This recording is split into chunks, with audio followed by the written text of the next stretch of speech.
Hey everybody, welcome to part 2 of my review on SumoSprings, manufactured by SuperSprings. If you haven't seen my part 1 video, I'll put a link to that video on the screen.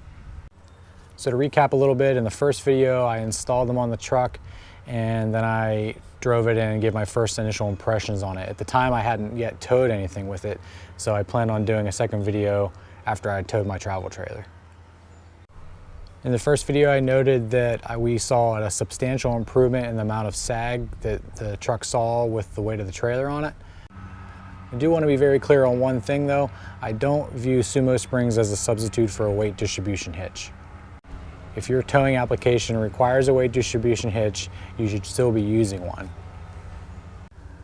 With that said, I do want to point out that I did notice an improvement with the SumoSprings installed as far as the actual ride quality while towing.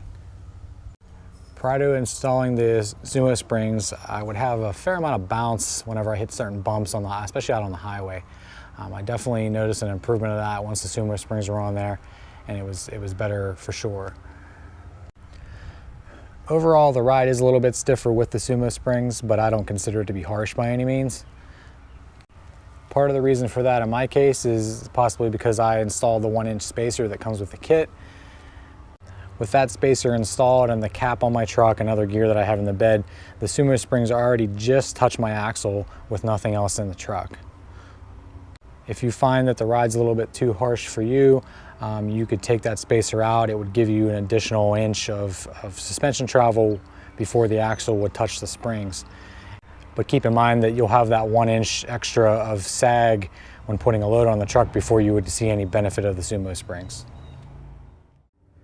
Just wanted to point out that 1-inch spacer that I'm talking about, that's right here. So if you do leave that out, they provide a shorter set of bolts for the installation that account for that. And like I said, if you would take that out, you'd have a little extra travel of the suspension before you would get to the spring.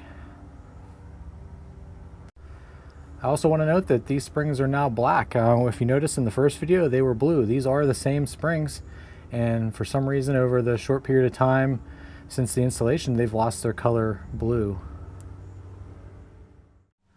Okay, so overall I think these are a pretty good investment, especially if you're looking to eliminate some rear end sag on your vehicle, whether it be from payload in your bed or towing a trailer that doesn't require a weight distribution hitch. As far as using this in conjunction with a weight distribution hitch setup, I think it's beneficial, but it's definitely not a substitute for a weight distribution hitch. I also want to stress that you shouldn't look at this product as increasing your payload capacity of your truck. This is mostly to eliminate sag in your rear end of your vehicle. But I did note earlier that I noticed an improvement in the ride quality while towing my travel trailer. All right, so a quick recap. I'm pretty happy with them myself. They do what I expected them to do. Eliminates the sag of the rear end of my truck.